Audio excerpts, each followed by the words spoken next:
વલ્લભના વાલા વૈષ્ણવો, જય જય શ્રી ગોકુલેશ. વૈષ્ણવ સત્સંગમાં ગઈકાલે આપણે દામોદરદાસ સંભારવાળાના શ્રી મહાપ્રભુજી સાથેના પ્રસંગો શ્રવણ કર્યા. તે પછી સત્સંગમાં પદ્મનાભદાસ છોલાવાળા એ શ્રી મહાપ્રભુની શરણે આવે છે તે વૃત્તાંત પણ શ્રવણ કર્યો. હવે આપણે પ્રથમ સૌંદર્ય પદ્મનું ગાન કરીશું.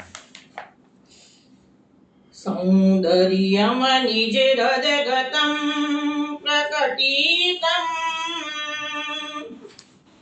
સ્ત્રી ગૂઢ ભાવાત્મકમ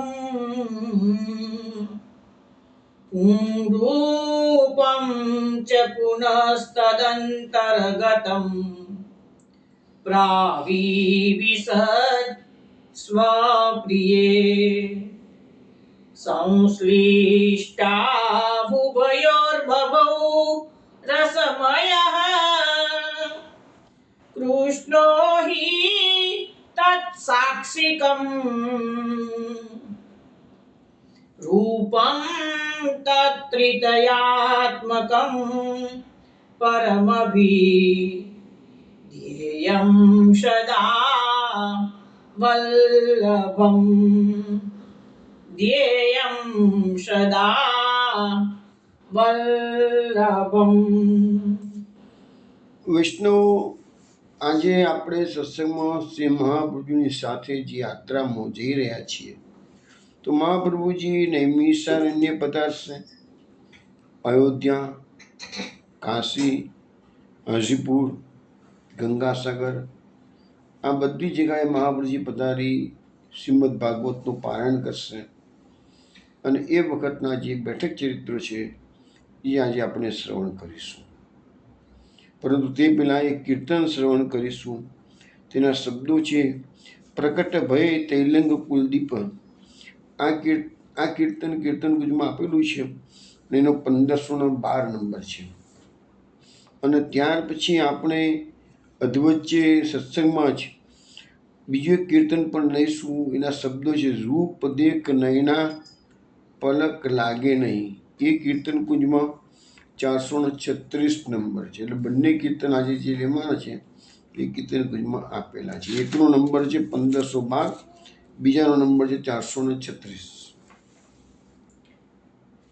પ્રગટ ભયે તૈલંગ કુલ દીપ પ્રગટ ભયે તૈલંગ કુલ દીપ પ્રગટ ભયે તૈલંગ કુલ દીપ પ્રગટ ભયે તૈલંગ કુલ દીપ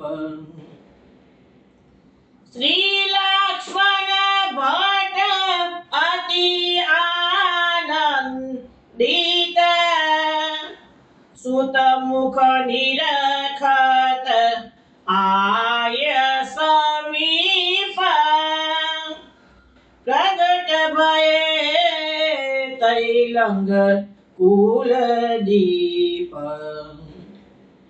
મા તૈલમ્મા ફૂલી તન મન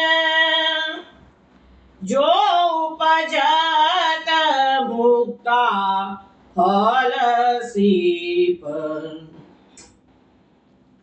સગુણ દાસ મુખ કહતન આવે સગુણ દાસ મુખ કહતન આવે જસ ગાવત નવ ખંડ સપ્ત દ્વીપ પ્રગટ ભયે તૈલંગ કુલ દીપ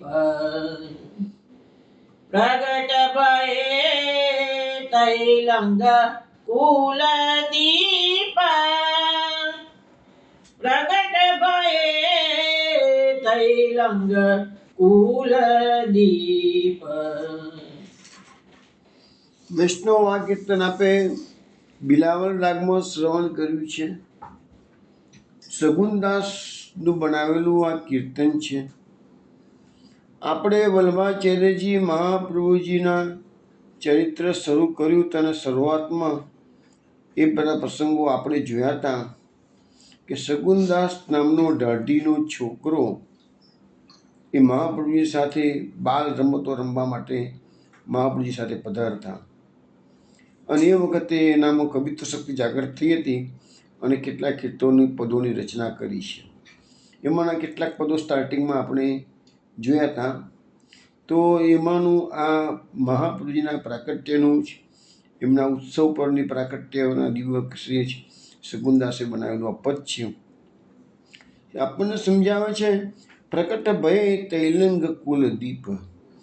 આજે તૈલંગ કુલની અંદર મહાપ્રભુજીએ જે કાકરવાડ તૈલંગનું જે એમને પ્રાકટ્ય થયું એ કુળ છે તૈલંગ કુળ કહેવાય. તૈલંગ બ્રાહ્મણ છે બધા આંધ્રના.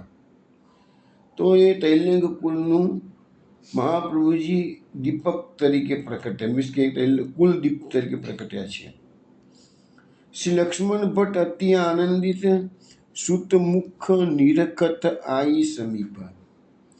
મહાપ્રભુજીનું પ્રાકટ્ય થયું તો લક્ષ્મણ ભટ્ટજીને ઘણો આનંદ થયો અને પોતાના પુત્રનું મુખ નિરખવા માટે એ એકદમ નજીક પહોંચી ગયા છે. મા તૈલમમાં ફૂલી તનમન જો ઉપજેત મુક્તા ફળસીપ.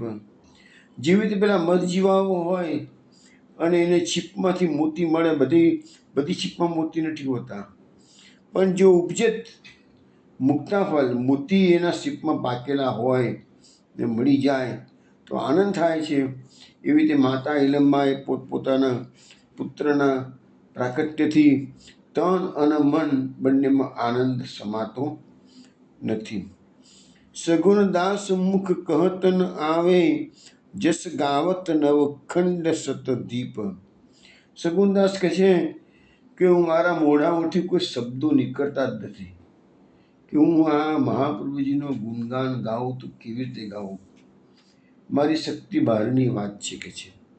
પણ આ વલ્લભાચાર્યજીનો જસ તો નવદીપ, સપ્તદીપ અને નવખંડ આખા વિશ્વમાં બધે જ એમનું યશ ફેલાયેલું છે. આપણે વલ્લભાખ્યાનમાં બધું છે કે જેના જસ એક બ્રહ્માંડની ન માયા તે હોવા કોટી અનંગ, એવું આપણે વલ્લભાખ્યાનમાં આવે છે.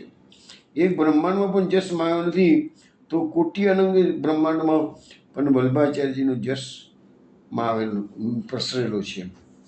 બીજું, આપણે જ્યારે શરૂઆતમાં જોયું હતું કે મહાપ્રભુજીનું પ્રાકટ્ય ભૂતળ પર થવાનું હતું તો એ વખતે અનેક બ્રહ્માંડોમાંથી વૈષ્ણવ વિનંતી કરવા માટે પધાર્યા હતા. તો ભારત ભૂમિનું સિલેક્શન કર્યું હતું એમને. એ બધી વાતો પણ આપણે ઓલરેડી પહેલાં શરૂઆતના સત્રોમાં થઈ ગઈ હતી. હવે આપણે આજે સત્સંગની અંદર મહાપ્રભુજીની યાત્રામાં આપણે બધા મહાપ્રભુજી સાથે જ આપણે જી રહ્યા છીએ. સૌથી પહેલાં મહાપ્રભુજી નૈમિષારણ્ય પધારે છે. નૈમિષારણ્ય ચરિત્રમાં એવું કહે છે કે આપ શ્રી હરિદ્વારથી ઉત્તર પ્રદેશમાં આગળ નૈમિષારણ્ય ક્ષેત્રમાં પધાર્યા. નૈમિષારણ્ય ક્ષેત્રમાં જવું હોય તો લખનઉથી મોટર રસ્તે જઈ શકાય, લગભગ બધા રોડે જ જતા હોઈ શકે છે. નૈમિષારણ્ય એકચ્યુઅલી જોવા જઈએ ને તો અયોધ્યાથી જે લોકો યાત્રા કરવા જતા હોય છે અને ચરનાટ, અડેલ, કાશી, અયોધ્યા, ચિત્રકૂટ, નૈમિષારણ્ય એ બધી જગાઓનું લગભગ એક સાથે જ વૈષ્ણવ પ્રોગ્રામ બનાવતા હોય, બધી બેઠકો કરવા. એટલામાં જ આ હું જેટલું બોલ્યો એટલામાં મહાપ્રભુજીની કુલ 8 બેઠકો આવેલી છે. 10 દિવસનો ટાઈમ તમારી પાસે હોય તો આરામથી તમે આ બેઠકો કરી શકો અને એકાદ બે દાડા ઓછા હોય તો ઉતાર કરવી પડે. અયોધ્યાથી લખનઉ 140 કિલોમીટર છે અને લખનઉથી નૈમિષારણ્ય 90 કિલોમીટર છે. અયોધ્યાથી લખનઉ મેન હાઈવે છે. લખનઉથી નૈમિષારણ્ય જવું હોય તો સીતાપુર સુધીનો રસ્તો મેન હાઈવેનો આવે છે સીતાપુરથી ગાડી લેપમાં વાળવાની આવે છે, બીજા 15-20 કિલોમીટર આ નૈમિષારણ્ય આવે છે. મહાપ્રભુજી અહીંયા નૈમિષારણ્યમાં ગોમતી નદીના કિનારે બિરાજ્યા હતા. તો આજે બી બેઠકજી પ્રકટ છે, સેવાનો પ્રકાર ચાલે છે. જે તગાડે મુખિયાજી છે એ એક જ કુટુંબના શાસ્ત્રીજીઓ છે, ધર્મેન્દ્ર શાસ્ત્રી, ઋતુવન શાસ્ત્રીજી. તો કાલીપીઠ જે કે છે, વ્યાસ ગદ્દી કે છે, એ પણ આ મુખિયાજીઓની અંદરમાં જ આવે છે. એમના બધા વારા થતા હોય છે, બધા ભાઈઓના ભાગ પડેલા છે. એટલે અહીં છોકરના વૃક્ષ નીચે બિરાજીને આપશે 7 દિવસ સુધી શ્રીમદ ભાગવતનું પારણ કર્યું.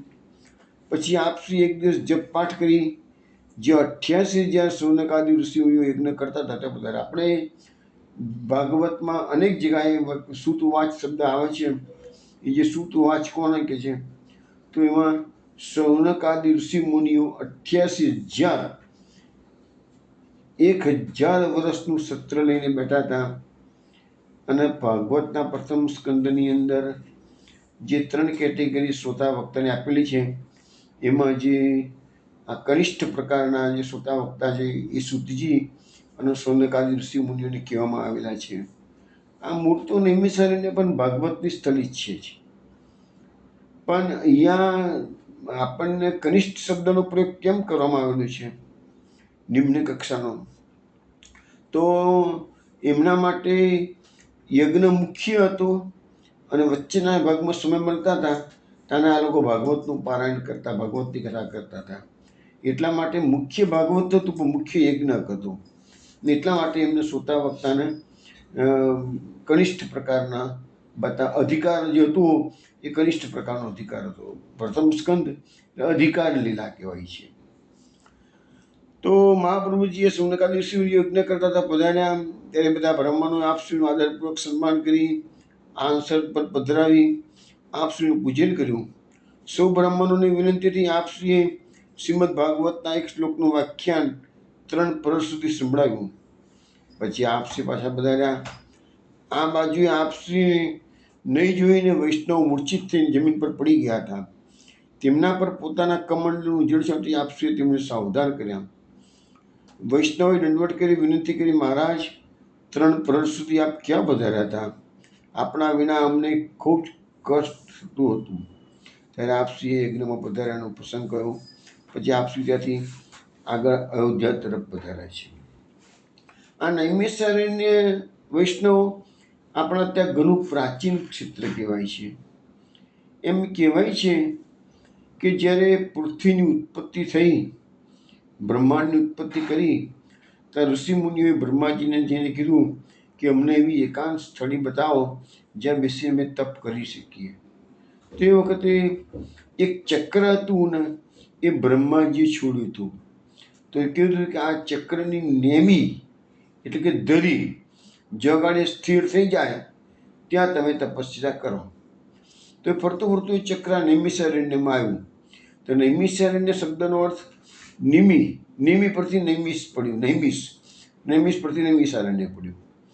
તો અહીંયા ઋષિમુનિઓની તપસ્યા, પ્રાચીન ઋષિમુનિઓની તપસ્યા સ્થળી છે. નિમી એટલે ધરી, એના પરથી. બીજું, એ ચક્ર જે અટકી ગયું હતું એ જગ્યાનું નામ છે ચક્રતીર્થ. આજે પણ નૈમિષારણ્યમાં એ ચક્રતીર્થ નામની જગ્યા છે. અને એનું જળનો છંટકાવ દરેક વૈષ્ણવ સમજાવતા હોય જ્યારે કોઈ માર્ગદર્શન લેવા વાળાને, એનો છંટકાવ સ્નાન કરવું જોઈએ ખરેખર તો, પણ નહીં તો એટલીસ્ટ જળનો છંટકાવ દરેક જગ્યાએ તમે કોઈ બી તીર્થમાં જાઓ એટલું ધ્યાન રાખવાનું કે આપણે એ તીર્થના જે જળ હોય ભલે દૂષિત હોય તો પણ તમારા હાથજોડ તો અવશ્ય કરવા અને છંટકાવ તો અવશ્ય કરવો જોઈએ. કારણ કે અત્યારે જળો બધી જગ્યાએ પ્રોબ્લેમ થવા મળ્યા છે, પણ તોય બી આપણે એને પૂરું સન્માન આપવાનું છે, તીર્થને માન આપવાનું છે. નૈમિષારણ્યનો ઉલ્લેખ શ્રીમદ ભાગવતમાં આવે છે. જે લોકો અભ્યાસ કર્યો તો ખ્યાલ છે 10મ સ્કંદમાં બલરામજી નૈમિષારણ્ય પધાર્યા છે. એ વખતે જે શુદ્ધ પુરાણી કથા કરી રહ્યા છે તો બધા 88,000 સૌનકાદી વગેરે અને 88,000 ઋષિમુનિઓ ઊભા થઈ અને બલરામજીના સન્માન આપ્યું છે. પણ પેલા વ્યાસ ગાદી પરથી શુદ્ધ પુરાણી ઊભા થયા નથી. બલરામજીને લાગ્યું છે ખોટું, બલરામજીએ ઘાસનું તનકલું હાથમાં લીધું છે, અભિમંત્રિત કરીને પેલા સૂત પુરાણીને માર્યું, તો સૂત પુરાણી ત્યાં મરી ગયા છે. એટલા માટે મહાપ્રભુજીએ શબ્દ વાપરેલો છે, સૂત ઘાતી પુરુષોત્તમ સહસ્ત્રનામો જે ઉલ્લેખ કરે છે મહાપ્રભુજીએ, એમાં લખે છે સૂત ઘાતી વરપ્રદ. સૂત ઘાતી એટલે સૂતજીને મારી નાખ્યા. હવે ઋષિ મુનિઓ જો આ ભારતના ઋષિ મુનિઓની તાકાત કેટલી છે. બલરામજી ભગવદ અવતાર છે, એને કહી દીધું કે બલરામજી તમે આ શું કર્યું કે છે, અમે તો 1000 વર્ષનું સત્ર લઈને બેઠા છીએ, અમારો યજ્ઞ અધૂરો રહેશે, અમારી ભાગવતની કથા અધૂરી રહેશે. ઋષિ મુનિઓને બલરામજીએ કીધું કે બોલો હું તમારું શું પ્રિય કરું, તમે કહો એમ કરું. તો કહે છે કે અમારો આ યજ્ઞ અધૂરો પૂરો થાય એવું કરી આપો કે છે. એટલે આ જે સૂતજીને મારી નાખ્યા હતા એમનું નામ હતું રોમહર્ષણ. રોમહર્ષણનો જે પુત્ર હતો એનું નામ હતું ઉગ્રશ્રવા. એટલે તરત જ બલરામજીએ પોતાના સામર્થ્યથી ઉગ્રશ્રવાની અંદર રોમહર્ષણની જે બધા પુરાણોની વિદ્યા હતી, ભાગવતની વિદ્યા હતી, એ બધી સ્થાપિત કરી છે. અને રોમહર્ષણનું જેટલું સામર્થ્ય હતું એ બધું ઉગ્રશ્રવામાં બલરામજીએ પોતાના સામર્થ્યથી બધું સ્થાપન કર્યું છે બુદ્ધિયાનું. અને એ યજ્ઞ અને એ ભાગવતની કથા જે અધૂરી રહી હતી એ ઉગ્રશ્રવાએ પૂર્ણ કરી છે. પછી બલરામજી પૂછે છે ઋષિ મુનિઓને, હજુ હું તમારી શું સેવા કરી શકું, આપ મને આજ્ઞા કરો. જો ભગવદ અવતાર છે તો ઋષિ મુનિઓ પાસે આજ્ઞા માગે છે. ઋષિ મુનિઓએ બીજું એવું કીધું કે અહીંયા રાક્ષસ છે ઇલવલ નામનો, એનો પુત્ર બલવલ છે કે છે. દરેક પર્વ પર 11 પૂનમ અમાસ તો અહીંયા આવે છે ને યજ્ઞકુંડની અંદર હાડકાં નાખી જાય છે, લોહી પરુ વિષ્ઠા વગેરે દૂષિત દ્રવ્યો નાખે છે કે છે, અને અમને હેરાન કરે છે કે છે. તો એ તમે એનો નાશ કરી આપો કે છે. બલરામજી ત્યાં સુધી રોકાય છે. જેવો પર્વનો દિવસ આવ્યો અને પેલો બલવલ દૂષિત યજ્ઞકુંડને દૂષિત કરવા આવ્યો, બલરામજીને મારી નાખ્યું છે. એટલે મહાપુરુષજી શબ્દ વાપરે છે, બલવલ પ્રાણ હરણ પાલી તરસી ઋષિ ક્રિય સર્વ તીર્થાગનાશાર્થ. બધા તીર્થયાત્રા વિશારદ, સર્વ તીર્થાગનાશાર્થ. તીર્થાગ એટલે તીર્થોનું અગ એટલે પાપ. તો તીર્થોમાં જે પાપ રહેલા છે, હવે આપણે માનીએ છીએ કે તીર્થોમાં કઈથી પાપ હોય, પણ આપણા જેવા સામાન્ય માણસો તીર્થોમાં સ્નાન કરવા જઈએ છીએ, તીર્થયાત્રા કરીએ છીએ, અને આપણે આપણા પાપને ધોવા જઈએ છીએ.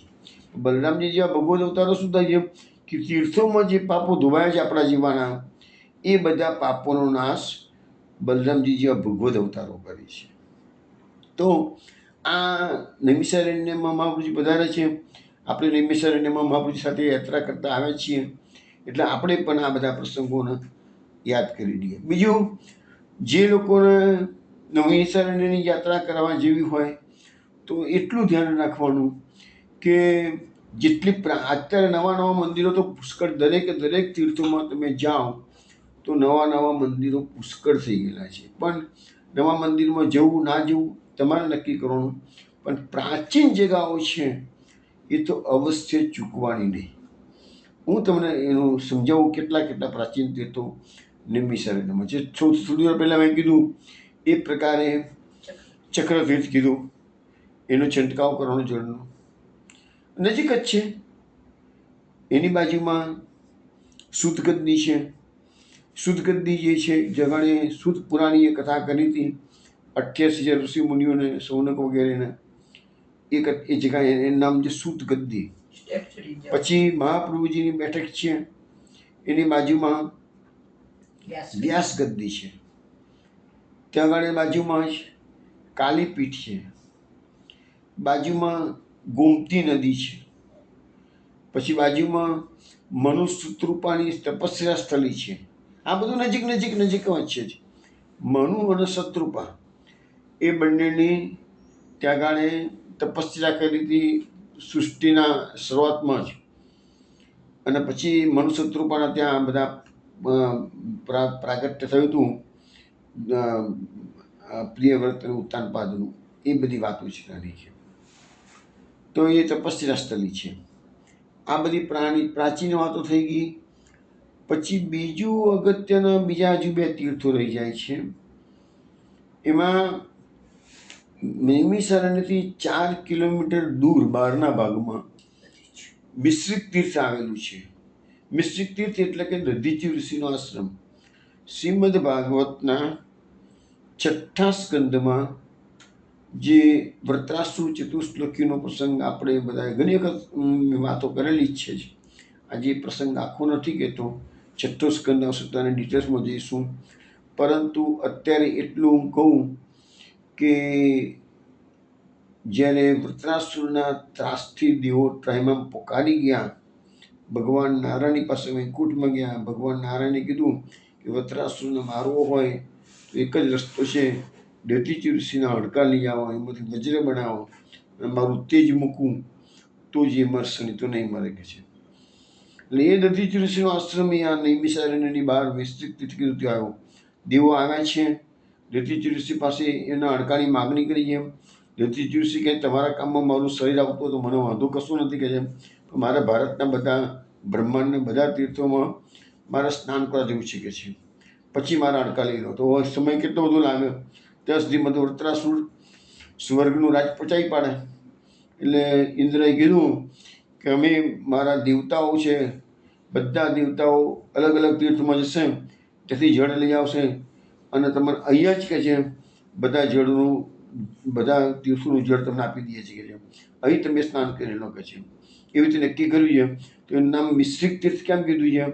તો ભારતભરના કે બ્રહ્માંડભરના બધા તીર્થોનું જળ તો મિશ્રિત કરવામાં આવ્યું છે અને ત્યાં આજે પણ છે. ત્યાં આગળ તમે જાઓ અને એનો પણ છંટકાવ અવશ્ય કરવો. અમે તો સ્નાન પણ કરેલું છે એ મિશ્રિક તીર્થની અંદર. તો કહેવાનો મતલબ કે આ બધા પ્રસંગો જ્યારે તમે આવી બધી યાત્રાઓમાં જાઓ તો આના બધા પ્રસંગોને અવશ્ય યાદ કરવા જોઈએ. હજુ એક જગ્યા રહી જાય છે, એનું નામ છે રુદ્રાવર્ત. નૈમિષારણ્યની બહાર થોડુંક 2-3 કિલોમીટર બહાર છે, બહુ દૂર નથી, પણ ગોમતી નદીનો કિનારો, મહાપ્રભુજીની બેઠક પણ ગોમતી નદીના કિનારે છે. અને આ રુદ્રાવર્ત નામની જગ્યા છે એ પણ નૈમિષારણ્યની બહાર પણ ગોમતી નદી પર છે. હવે એનું મહાત્મ્ય એવું છે રુદ્રાવર્તનું કે ત્યાં આગળ તમે જાઓ તો ફળોની ટોપલીઓમાં એક ટોપલીમાં 5-5 ફળ મૂકેલા હોય છે અને વેચાવા માટે માણસો બેઠેલા જ હોય છે.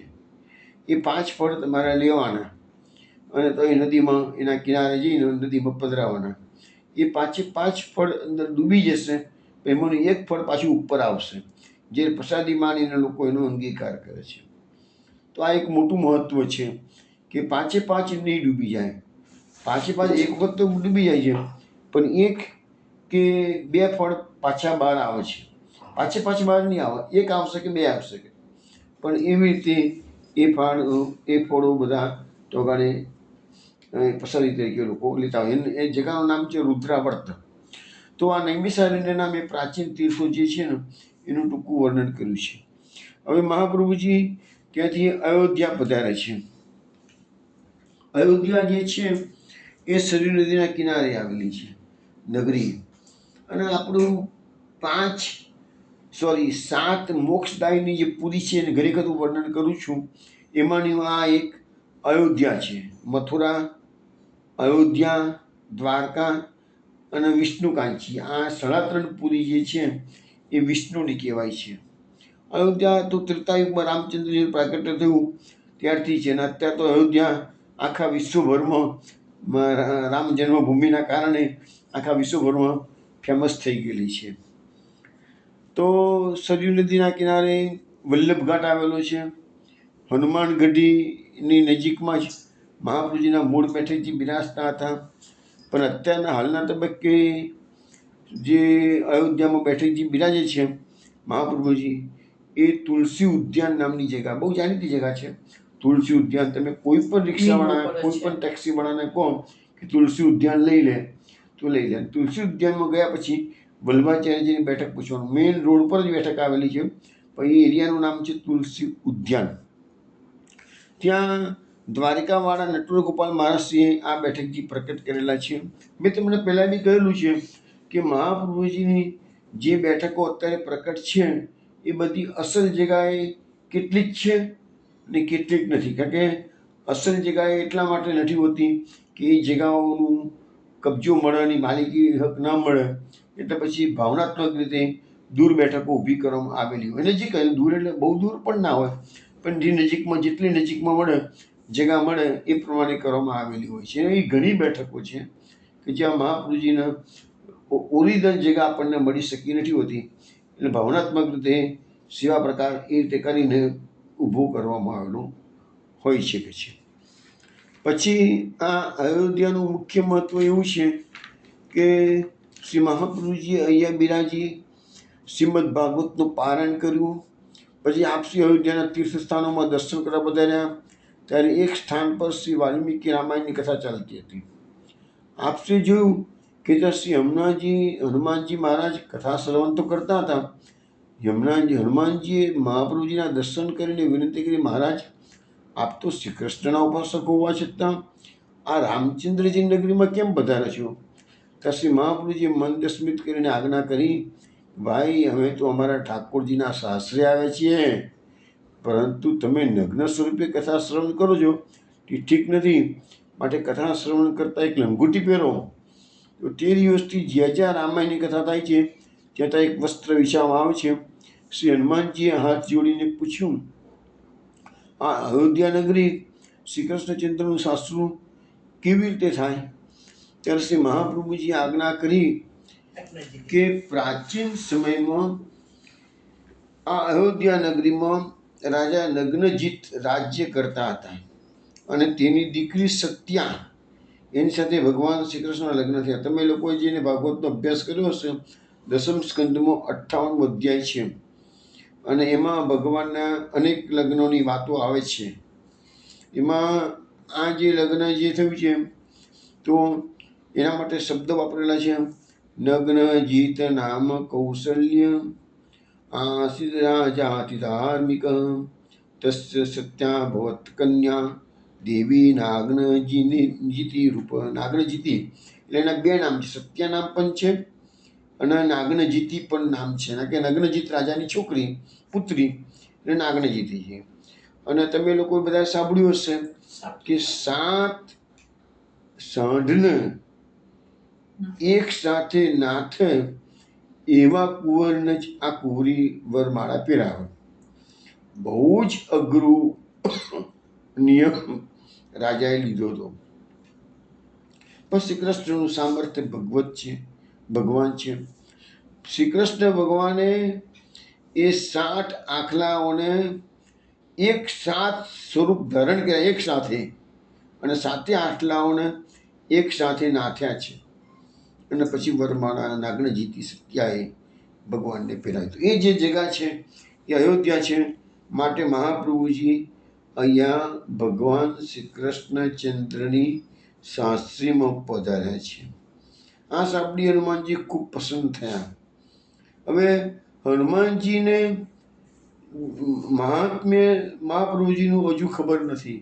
હવે શું બનજ્યું કે છે, શ્રી મહાપ્રભુજી શ્રી રામચંદ્રજીના દર્શન કરવા પધાર્યા. શ્રી રામચંદ્રજીના દર્શન કરી શ્રી મહાપ્રભુજીએ હાથ જોડીને કહ્યું, શ્રી મર્યાદા પુરુષોત્તમાય નમઃ. મહાપ્રભુજી રામચંદ્રજીના દર્શન કરતા બોલે છે કે શ્રી મર્યાદા પુરુષોત્તમાય નમઃ. હનુમાનજીને મનમાં સંદેહ થયો કે આવું કેમ કહે છે કે, પરંતુ તેઓ કશું બોલ્યા નહીં. શ્રી હનુમાનજી ત્યાંથી પાછા પધાર્યા. ત્યારે રામચંદ્રજી હનુમાનજીનો સંદેહ મનોમન જાણી લીધો અને હનુમાનજીને આજ્ઞા કરી કે હનુમાન તમે કામ કરો કે છે, આ સામગ્રી તમે શ્રી મહાપ્રભુજીને પહોંચાડી આવો કે છે. હનુમાનજીને ખ્યાલ નથી કે આની પાછળનો આશય શું છે. હનુમાનજી સામગ્રી લઈને શ્રી મહાપ્રભુજી પાસે આવે છે અને ત્યાં આવીને જોયું તો શ્રી વલ્લભાચાર્યજી શ્રી રામચંદ્રજીનું સ્વરૂપ ધારણ કરીને બેઠા છે. તેઓ આશ્ચર્યચકિત થઈ ગયા. શ્રી હનુમાનજી શ્રી મહાપ્રભુજીને દંડવત પ્રણામ કર્યા, લાવેલી સામગ્રી આગળ ધરી, દંડવત કરી પાછા ફર્યા.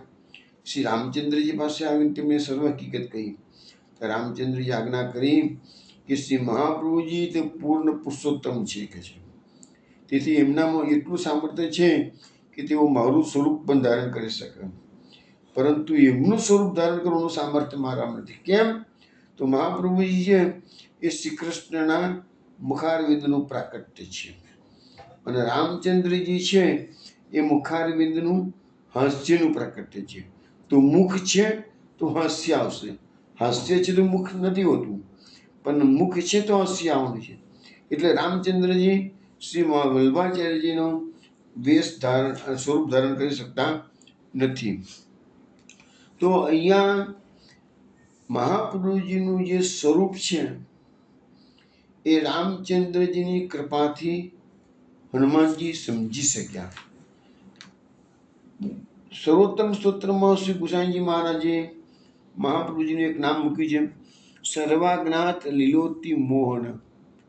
તો કેમ કે સર્વથી અજ્ઞાન છે આ મહાપ્રભુજીનું સ્વરૂપ છે એ બધાથી જાણી શકાય. મહાપ્રભુજીનું સ્વરૂપ અગાઢ છે, સામાન્ય માનવીનું ગજુ નથી. આપણે ચરિત્રનો અત્યારે અભ્યાસ શ્રવણ કરી રહ્યા છીએ તો જોઈએ છીએ કે ઠેર ઠેર વિદ્વાનો આવે છે અને પોતાના જેવા જે વિદ્વાન માનીને શાસ્ત્રાર્થ કરવા બેસે છે. છેવટે ખ્યાલ આવે છે ના તો પૂર્ણ પુરુષોત્તમ જ છે. બધાને ધીરે ધીરે ખ્યાલ આવે. હજુ બી આપણે વિશે ઘણા ચરિત્રો લેવાના છે તો એ બધી વાતો આવશે છે. અતિમોહન ભગવાન મહાપ્રભુનું સ્વરૂપ કેવું છે? સામેવાળાને મોહ પમાડનારું છે. મહાપ્રભુજીના સ્વરૂપ માટે તો આપણે આટલા દિવસથી સત્સંગમાં સમજવાનો પ્રયત્ન કરી રહ્યા છીએ. અનેક અનેક ભગવદીઓએ અનેક અનેક રીતે એમના ગુણગાન ગાયા છે, એની વાતો આપણે કરેલી જ છે જ. એ કીર્તન વચમાં બહુ વખત પેલા લીધેલું, જોલો હરિ આપુન પો ન જનાવે, તોલો સકલ સિદ્ધાંત સુમરણ બલ પટે સુને નહીં આવે. આમાં શું કહેવા માંગે છે આ કીર્તનમાં ભગવદીય? જ્યાં સુધી શ્રી હરિ તમને ન બતાવે એમનું સ્વરૂપ ત્યાં સુધી તમે એ સ્વરૂપને સમજી શકો તેમ નથી. કેમ? તો લો સકલ સિદ્ધાંત, આ પુષ્ટિ માર્ગ કેટલો ગુડ માર્ગ છે?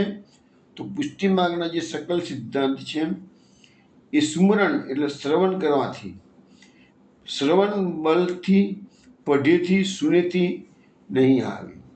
તમે ગમે તેટલું વાંચશો, તમે ગમે તેટલી કથાઓ સાંભળશો, તમે ગમે તેટલું સ્મરણ કર્યા કરશો, યાદ રાખશો, એ બધું બળ ગમે તેટલું તમારી પાસે બધી જ શક્તિઓ હશે તો પણ શ્રીહરિની કૃપા થશે તો જ તમને એમનું સ્વરૂપ જાણવા મળશે. પુષ્ટિ માર્ગના સિદ્ધાંતો જાણવા મળશે. પુષ્ટિ માર્ગમાં 16 ગ્રંથ વાંચવાથી કે પુષ્ટિ માર્ગમાં અનેક આચાર્યોની કથાઓ સાંભળવાથી પુષ્ટિ માર્ગ નહીં સમજાય. પુષ્ટિ માર્ગ સમજાય છે માત્ર ને માત્ર શ્રી કૃષ્ણની કૃપાના બળે. વલ્ભાખ્યાનમાં પણ આપણને સમજાવવામાં આવે છે કે નિત્ય લીલા અનિત્ય નવતમ શ્રુતિને પામે પાર. એનો પાર તો શ્રુતિઓ પણ પામી શકતી નથી તો આપણે કોણ? એ ઉપરાંત વલ્ભાખ્યાનમાં કીધું છે, ગાય શ્રુતિ ગુણ રૂપ અહર્નિશ, ધરે ધ્યાન વિચાર, આનંદ રૂપ અનુપમ સુંદર, પામે નહીં કોઈ પાર. એટલે એ વલ્ભાચાર્યજીનું સ્વરૂપનો પાર શ્રુતિઓ પામી શકતી નથી તો પછી હનુમાનજીનું શું ગજુ હતું એમ આપણને સમજાવવામાં આવ્યું છે કે છે. પછી મહાપ્રભુજીનું તો કયું રામચંદ્રજી હાસ્યનું સ્વરૂપ છે, મહાપ્રભુજી પૂર્ણ પુરુષોત્તમ મુખારવિંદનું પ્રાકટ્ય છે. હાસ્યમાંથી હાસ્ય તો મુખમાંથી પ્રકટ થાય. પછી આ સાંભળીને હનુમાનજી પ્રસન્ન થયા અને અહીંથી શ્રી મહાપ્રભુજી હવે આગળ યાત્રામાં પધારે છે. હવે આપણે મહાપ્રભુજી પધારે છે અત્યારે હવે કાશી નગરીમાં. કાશી નગરીનું નામ તો આપણે બધાને ખબર જ છે જ. કાશી નગરી અત્યારે જેવી રીતે જેવી રીતે આ અયોધ્યા ફેમસ થઈ ગઈ, જેવી રીતે કાશી નરેન્દ્ર મોદી ઇલેક્શન લડે છે, કાશી નગરીની આખી સિકલ બડ્ડી કાઢી છે. કાશીનગરમાં અમે અનેક વાર જઈ આવ્યા છીએ. પહેલાંની કરતાં અત્યારની આખી રોનક બદલાઈ ગયેલી છે. કાશી આપણી પ્રાચીન નગરી કહેવાય છે. 7 મોક્ષદાયની પુરીમાંની એક છે. 3.5 વિષ્ણુની અમને કીધી, 3.5 શંકર ભગવાનની. એમાં કાશી, હરિદ્વાર, ઉજ્જૈન અને શિવકાંચી. આ 3.5 નગરી છે એ શંકર ભગવાનને કહેવાય છે. કાશીનું બીજું મહત્વ એવું છે કે કાશીમાં મૃત્યુ વખણાય છે. કાશીનું મરણ સુરતનું જમણ એવું કહે છે બધા. તો કાશીનું મરણ વખણાય છે કેમ? તો શંકર ભગવાને એવું વરદાન આપેલું છે કાશીના લોકોને કે જે કોઈ મરી જશે તેને અંતિમ સમયે તારક મંત્રના કાનો હોય. શંકર ભગવાન બોલે તારક મંત્ર એટલે રામ રામ. રામને તારક મંત્ર કહેવાય. માણસને રામ નામનો તાકાત કેટલી છે કે માણસને તારી દે. મહાપ્રભુજીએ સર્વનિર્ણયની એક કારિકામ પર લખ્યું છે, ચરિતમ રઘુનાથસ્ય શતકોટિ પ્રવિષ્ટરમ એક અક્ષરમ પુંસામ મહાપાતક નાશનમ. મહાપ્રભુજી કહે છે રઘુનાથજીનું ચરિત્ર 100 કરોડ શ્લોકોમાં લખાયેલું છે અને એનો એક એક શબ્દ મહાપાતકોનો નાશ કરનારો છે. મહાપ્રભુજી આ સર્વનિર્ણયમાં આ વસ્તુ મૂકી છે. તો આ શ્લોક છે મહાપ્રભુજી બેઠો લીધો છે રામ રક્ષા સ્તોત્રમાંથી. રામ રક્ષા સ્તોત્ર તો રામચંદ્રજીના પંથના જે હોય એ લોકો ડેલી પાઠ કરતા હોય છે. રામ રક્ષા સ્તોત્રનો ઘણું ચમત્કારી સ્તોત્ર છે. એના ઘણા અમે એકાદ પ્રસંગ પણ તમને કહ્યા છે રામ રક્ષા સ્તોત્રના. પણ એ રામનું નામ બોલવા માત્રથી માણસનો ઉદ્ધાર થઈ જાય છે. અને શંકર ભગવાને વરદાન આપેલું છે કાશી નગરીમાં જે મરશે એના કાનમાં આવીને અંતિમ સમયે તારક મંત્ર બોલે એટલે એ કાશીનું મૃત્યુ વખણાય છે. મહાપ્રભુજી દરેકે દરેક પૃથ્વી પરિક્રમા પૂરી કરીને કાશી પધારતા અને ત્યાં થોડાક મહિના મુકામ કરી ફરીથી બીજી પૃથ્વી પરિક્રમાનો આરંભ કરતા હતા. આપ શ્રીએ પહેલી પૃથ્વી પરિક્રમા 9 વર્ષમાં પૂરી કરી હતી. ત્યાર પછી બીજી પૃથ્વી પરિક્રમા મહાપ્રભુજીએ 5 વર્ષમાં પૂરી કરી અને ત્રીજી પૃથ્વી પરિક્રમા મહાપ્રભુજીએ 4 વર્ષમાં પૂરી કરી. એટલે આમ 9 + 5 + 4 એટલે 18 વર્ષ. આમ મહાપ્રભુજીએ પોતાના જીવનકાળ ભૂતળ પર મહાપ્રભુજી બિરાજ્યા 52 વર્ષ. એમાંથી 18 વર્ષ તો સતત યાત્રાઓ કરી છે. બાકી બાળપણ ગયું છે. 11 વર્ષ સુધી તો બાળપણનું જ કહેવાય. પછી એમને વિદ્યાનગરની સભાને જીતી છે. તો બાકીના સમયમાં ગૃહસ્થી તરીકે અડેલમાં બિરાજે. મોટે ભાગે અડેલમાં બિરાજ્યા છે મહાપ્રભુજી. અડેલની બેઠક આવશે તાની બધી વાતો પછી આપણે કરીશું.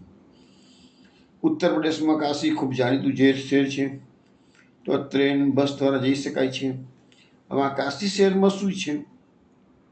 શ્રી મહાપ્રભુજીના પિતા શ્રી લક્ષ્મણ ભટ્ટજીના સેવક ચોડાનગરના દિવાન કૃષ્ણદાસજીના પુત્ર શેઠ શ્રી પુરુષોત્તમદાસ રહેતા હતા. એટલે આ જે લક્ષ્મણ ભટ્ટજીનું કુટુંબ છે ને એ આ પુરુષોત્તમદાસ શેઠના પિતાશ્રીનું નામ હતું કૃષ્ણદાસ અને એમના એ યજમાન હતા.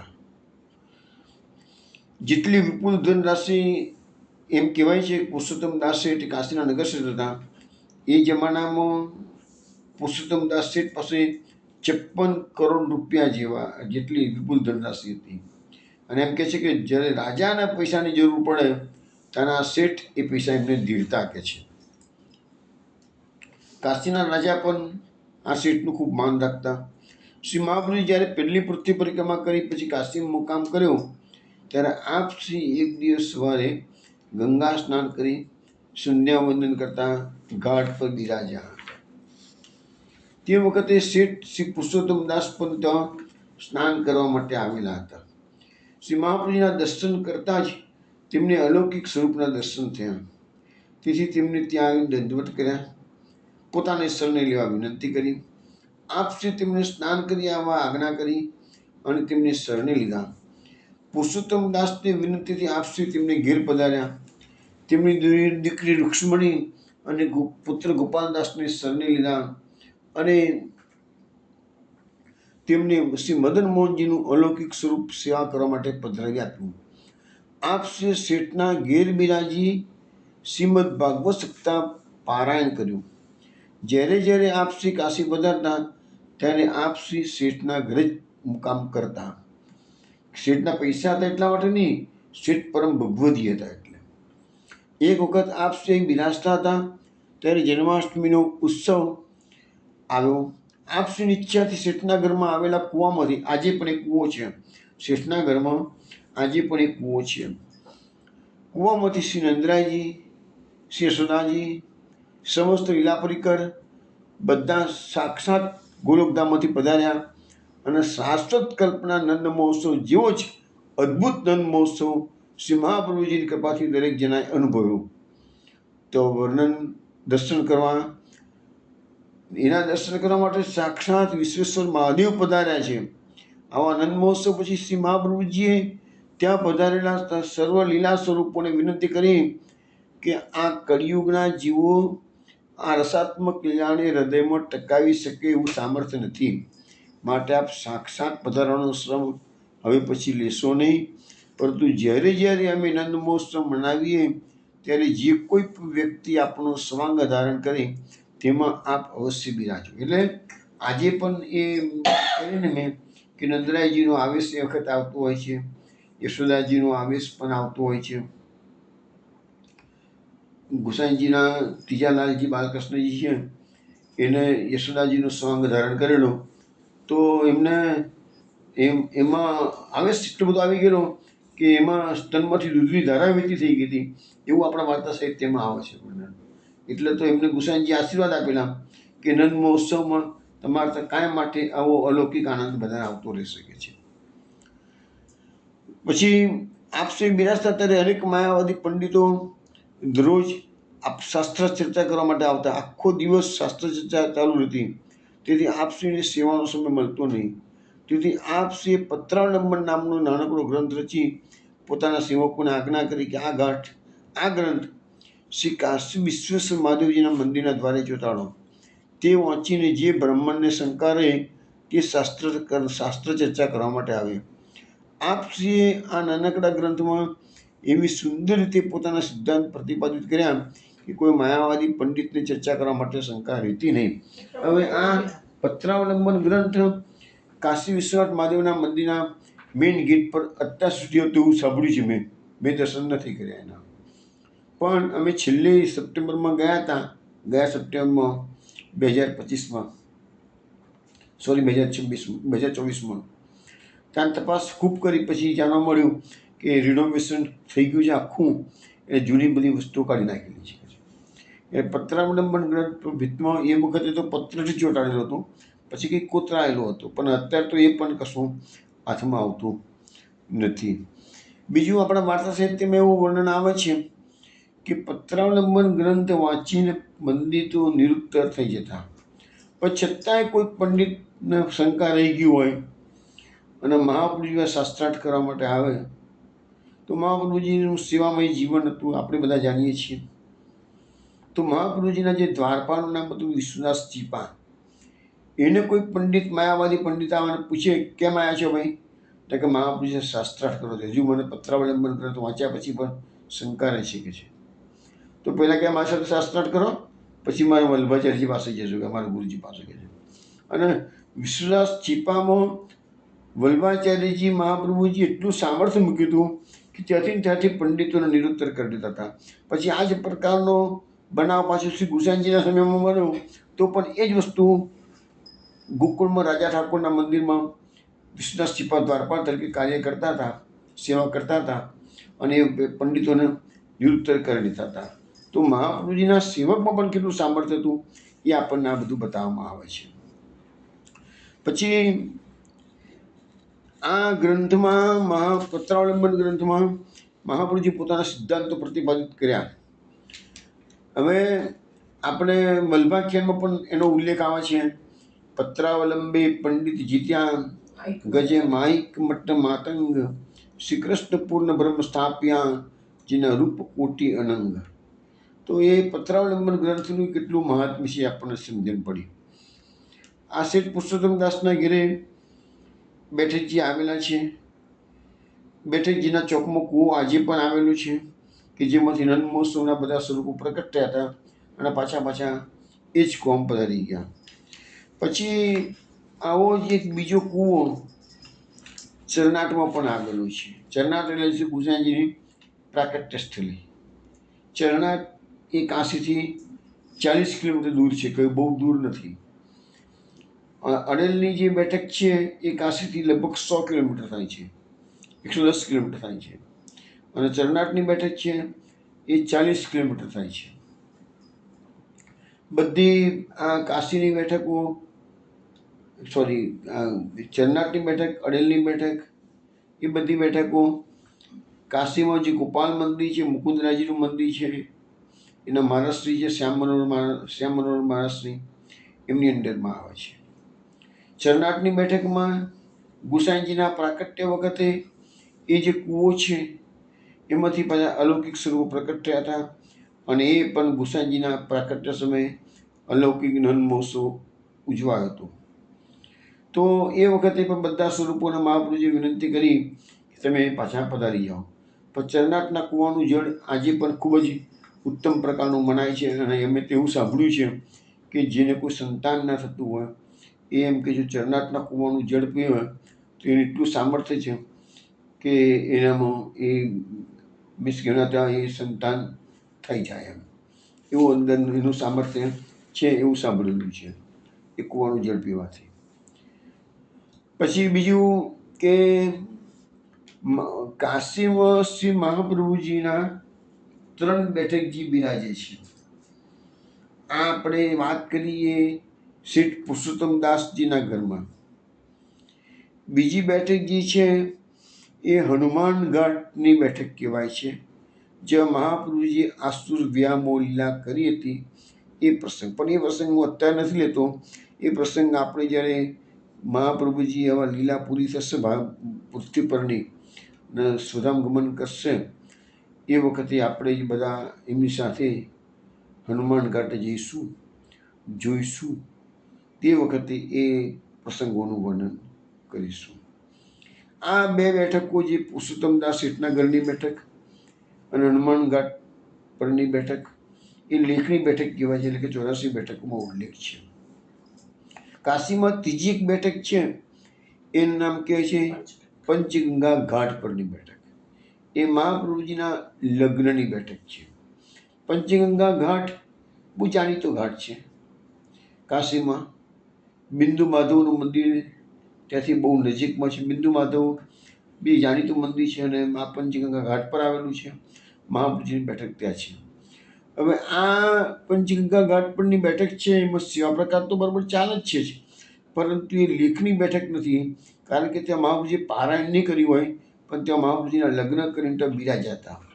એમાં ચરિત્ર નાનકડું છે, હું છતાં લઈ લઉં છું કે શ્રી મહાપ્રભુજીએ બીજી પૃથ્વી પરિક્રમા દરમિયાન કાશીમાં મુકામ કર્યો ત્યારે પાંડુરંગ શ્રી વિઠ્ઠલનાથજી પ્રેરિત દેવન ભટ્ટ નામે તેલંગ બ્રાહ્મણ પોતાની મહાલક્ષ્મી નામની કન્યાનું વાગ્દાન કરવા માટે શ્રી મહાપ્રભુજી પાસે આવ્યા અને તેમને પોતાની કન્યા સ્વીકારવા શ્રી મહાપ્રભુજીને વિનંતી કરી. ત્યારે શ્રી મહાપ્રભુજીએ કહ્યું કે આ બાબતમાં તમે અમારા શ્રી માતૃચરણ સાથે વાત કરો. આપ શ્રી પોતાના શ્રી માતૃચરણ નીલમ્મા ગારુજીને દક્ષિણમાંથી બોલાવવા શંભુ ભટ્ટને મોકલ્યા અને આપ બીજી પૃથ્વી પરિક્રમા કરવા આગળ પધાર્યા. બીજી પૃથ્વી પરિક્રમા પૂરી કરી આપ શ્રી કાશી પાછા પધાર્યા ત્યારે તેમનો પરિવાર પણ કાશી આવી ગયો હતો. શેઠ પુરુષોત્તમદાસે લગ્નની સર્વ તૈયારી કરી રાખી હતી.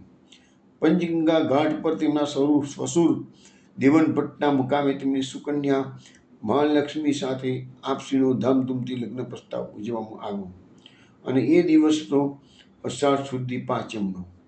આપશ્રીના આ લગ્ન પ્રસ્તાવનો આનંદ લેવા અનેક વૈષ્ણવો, અનેક વિદ્વાનો ત્યાં ઉપસ્થિત થયા હતા. લગ્ન પછી આપશ્રી ગ્રસ્તાશ્રમ અંગીકાર કરી 6 માસ પર્યંત આ સ્થાને બિરાજ્યા હતા. તેથી આ સ્થાન પર પંચગંગા ઘાટના બેઠકજી પ્રકટ બિરાજે છે.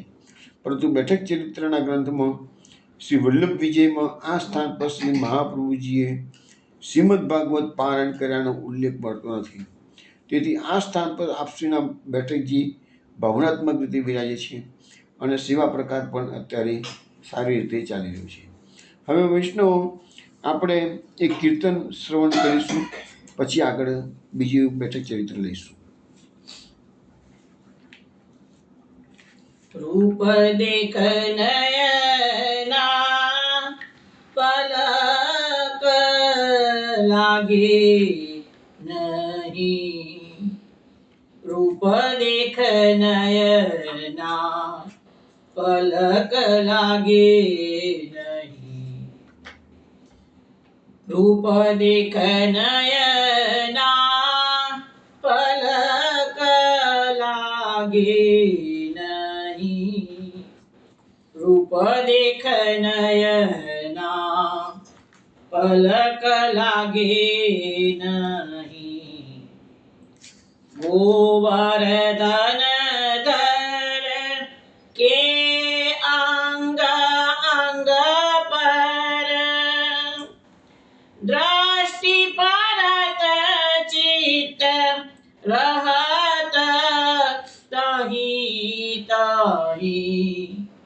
रूप देख नयना पलक लागे नहीं.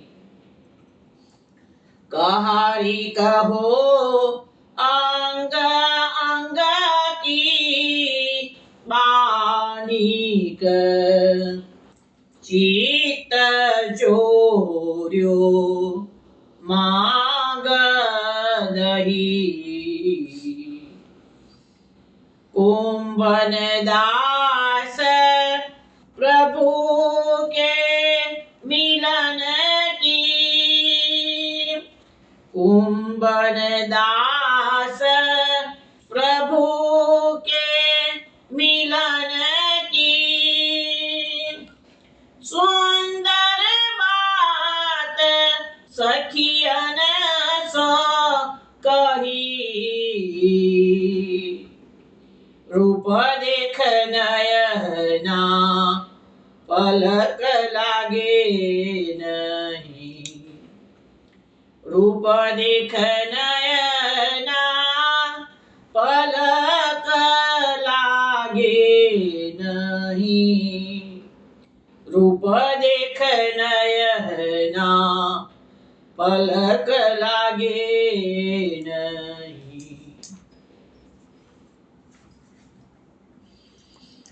વૈષ્ણવ આ કીર્તન નટરાગમાં શ્રવણ કર્યું આપણે. કુંભનદાસજી આપણને એવું સમજાવે છે કે ગોપીજનોનો કેવો ભાવ છે એ વાતમાં આવે છે. રૂપ દેખ નયના પલક લાગે નહીં. એક સખી બીજી સખીને કહી રહી છે કે આ લાલો છે, કનૈયો છે, જશોદાજીનો છોકરો, એનું તો સ્વરૂપ તો કેવું છે કે છે. અરે એને તો દર્શન કરીએ છીએ તો આપણી આંખોની પલક મટકું મારતી નથી કે છે.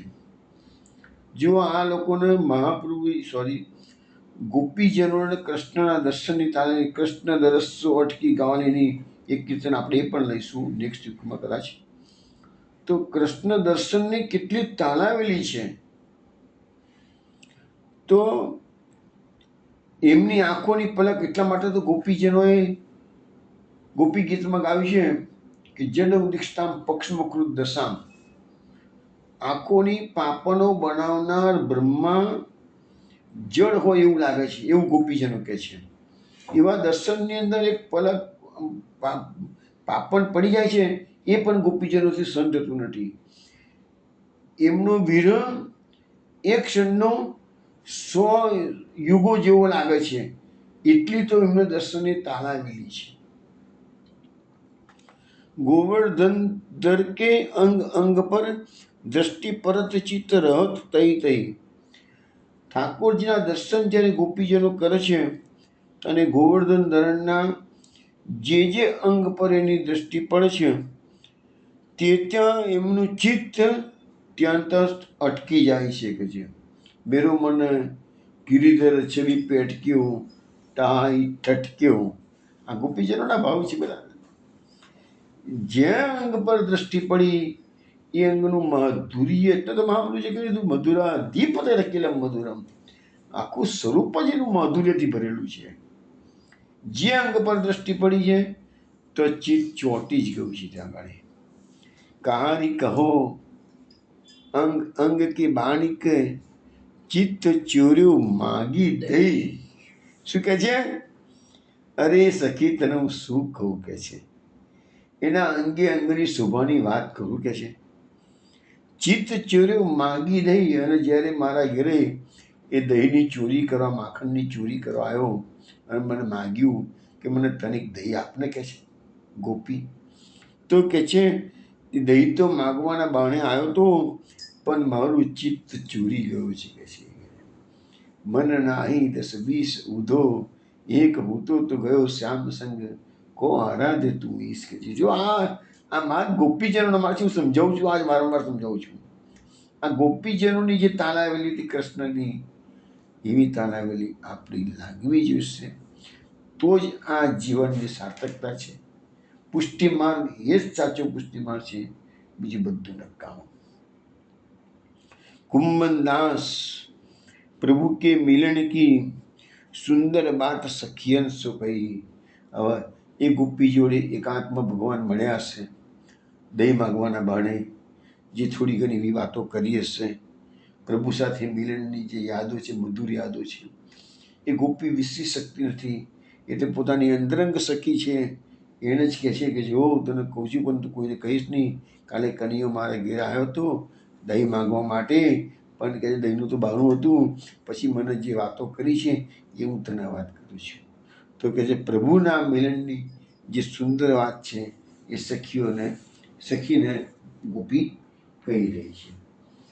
વૈષ્ણવ, આપણે હવે અત્યારે બેઠક ચરિત્રમાં મહાપ્રભુજી સાથે આપણે જઈએ છીએ. અત્યારે આગળ હવે મહાપ્રભુજી પધારે છે હાજીપુર, જેને આપણા શાસ્ત્રોમાં હરિહર ક્ષેત્ર કહેવામાં આવ્યું છે. બિહાર રાજ્યમાં સોનપુર અને બછવાડા જંકશન વચ્ચે હાજીપુર નામનું રેલવે સ્ટેશન આવેલું છે. સ્ટેશનથી લગભગ 1.5 માઇલ દૂર એક છેડે આ બેઠકજી આવેલા છે. બેઠકજી પ્રકટ બિરાજે છે, સેવાનો ખાસ પ્રકાર સુંદર રીતે ચાલે છે. આ સ્થાન શ્રી મહાપ્રભુજીના સેવક ભગવાન દાસજીનું ઘર હતું. શ્રી મહાપ્રભુજી જ્યારે પધાર્યા ત્યારે આપશ્રીના દર્શન કરી ભગવાન દાસજી શરણે આવેલા અને તેમણે વિનંતી શ્રી મહાપ્રભુજી અહીં 1 વર્ષ સુધી બિરાજ્યા હતા. જ્યારે મહાપ્રભુજી આગળ પધારવાનું નક્કી કર્યું ત્યારે ભગવાન દાસને મૂર્છા આવી ગઈ. આપશ્રી અહીંથી આગળ પધાર્યા ત્યારે ભગવાન દાસ પણ આપશ્રીની સાથે સાથે શ્રી જગન્નાથપુરી સુધી ગયેલા. શ્રી મહાપ્રભુજી તેમને આજ્ઞા કરી કે તમે ગ્રસ્ત છો, માટે ઘર છોડીને અમારી સાથે ફરો તો ઠીક નથી, તમે ઘેર પાછા જાઓ. ભગવાન દાસે વિનંતી કરી, મહારાજ આપણા દર્શન વિના હું નહીં રહી શકું. આપશ્રી તેમને આજ્ઞા કરી કે અમારા પાદુકાજીને પધરાઈ જાઓ, હું તમારા ઘરમાં જે ચોતરા પર બિરાજતો હતો ત્યાં તમે પાદુકાને પધરાવી સેવા કરજો, તમને રોજ સાક્ષાત સ્વરૂપે દર્શન આપીશ. ત્યારે ભગવાન દાસજી શ્રી મહાપ્રભુજીના પાદુકાજી પધરાવી ઘેર આવ્યા. તેમને રોજ શ્રી મહાપ્રભુજીના સાક્ષાત દર્શન થતા. તેઓ શ્રી મહાપ્રભુજીની ખૂબ પ્રેમથી સેવા કરતા. જ્યારે શ્રી મહાપ્રભુજીએ કાશીમાં આસુર વ્યામો લીલા કરી ત્યારે તે દર્શન કરી ખેત પામેલા વૈષ્ણવ શ્રી મહાપ્રભુજીનો વિરહ કરતા ભગવાન દાસ વૈષ્ણવના ઘરે આવ્યા અને સર્વ હકીકત કહી. ત્યારે ભગવાન દાસે કહ્યું કે શ્રી મહાપ્રભુજી તો સદૈવ આપણી વચ્ચે જ બિરાજે છે, તમે શોક સુકરા કરો છો કે છે, આવી વાત ના કરો કે છે. હું હમણાં જ ઉત્થાપનમાં દર્શનમાં તમને શ્રી મહાપ્રભુજીના દર્શન કરાવીશ. સમય થતાં તેમણે ઉત્થાપનના દર્શન ખોલ્યા ત્યારે તેમની આડીથી સૌ વૈષ્ણવોને શ્રી મહાપ્રભુજીના સાક્ષાત દર્શન થયા. આપશ્રી પોતાના બેઠકજીમાં બિરાજી શ્રીમદ ભાગવતનું પારાયણ કરી રહ્યા હતા. આપશ્રીના મંદ મંદ સ્મિતયુક્ત મુખારવિંદના દર્શન કરી સૌ વૈષ્ણવ પ્રસન્ન થયા અને સાષ્ટાંગ પ્રણામ કર્યા. આ ચરિત્ર આપણને સ્પષ્ટ બતાવે છે કે ભલે આસુરી જોનોને મોહ પમાડવા માટે શ્રી મહાપ્રભુજીએ ભૂતલ ત્યાગ કરવાની લીલા કરી હોય, પરંતુ આપશ્રી તો સદા સર્વદા ભૂતલ પર પોતાના અલૌકિક સ્વરૂપે ભક્તોની વચ્ચે બિરાજમાન છે. કારણ કે આપશ્રી કોઈ ભૌતિક મનુષ્ય ન હોતા, આપશ્રી સાક્ષાત ભગવત સ્વરૂપ છે.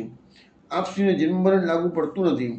આજે પણ આપશ્રીના કૃપામાત્ર અનેક જીવોને મહાપ્રભુની સાક્ષાત દર્શન આપે છે અને તેથી જ જ્યાં જ્યાં શ્રી ઠાકોરજી બિરાજે છે ત્યાં ત્યાં શ્રી મહાપ્રભુજી પણ બિરાજમાન છે, કારણ કે બંને સ્વરૂપો એક જ છે. વિષ્ણુ અહીંયા જે આપણને બતાવવામાં આવ્યું કે શ્રી મહાપ્રભુજી આજે પણ સાક્ષાત બિરાજે છે, તો આપણે આ બેઠક ચરિત્ર લઈએ કે મહાપ્રભુજીનું ચરિત્ર અત્યારે આપણે ગુણગાન ગાઈ રહ્યા છીએ, એમાં આપણે અનુભવ કર્યો છે કે મહાપ્રભુજીએ દર્શન આ કડીકાળની અંદર હણાહણ સમય ખરાબ છે એવા સમયમાં જે મુસ્લિમ ઇબ્રાહિમને ડાભાની બેઠકમાં દર્શન આપ્યા છે, કે અમદાવાદમાં વેજલપુરમાં વલ્ભાચાર્ય નગરમાં જીતુભાઈ ભટ્ટને દર્શન આપેલા છે, કે મોરબીની બેઠકમાં હોનારત વખતે રમણભાઈ સોનીને દર્શન આપેલા છે. તો મહાપ્રભુજી આજે પણ એવા જીવકનું નામ જ છે કૃપાનિધિ છે. મહાપ્રભુજી કૃપાનિધિ છે, કૃપાનો ભંડાર છે. તો એવા જીવોને પણ પુષ્ટિ માર્ગ સિવાયના જીવન પર પણ કૃપા મહાપ્રભુજીએ કરેલી છે. વિષ્ણુ અહીંયા હરિહર ક્ષેત્રનું ચરિત્ર પૂરું થાય છે. આજે પણ સેવા પ્રકાર તો સરસ ચાલી રહ્યો છે ભગવાનદાસના ઘરમાં. અને જ્યારે પટનાથી તે જવાય છે બસ દ્વારા, જ્યારે જવાનું થાય ત્યારે દર્શન કરી આવજો, જ્યારે ત્યાં સ્પર્શ કરજો. અને હવે આપણે આવતીકાલે પાછા રાત્રે મળીશું, ત્યારે આગળનું જે બેઠક ચરિત્ર છે ગંગાસાગરનું એ આપણે શ્રવણ કરીશું. ત્યાં સુધી જય જય શ્રી ગોકુલેશ.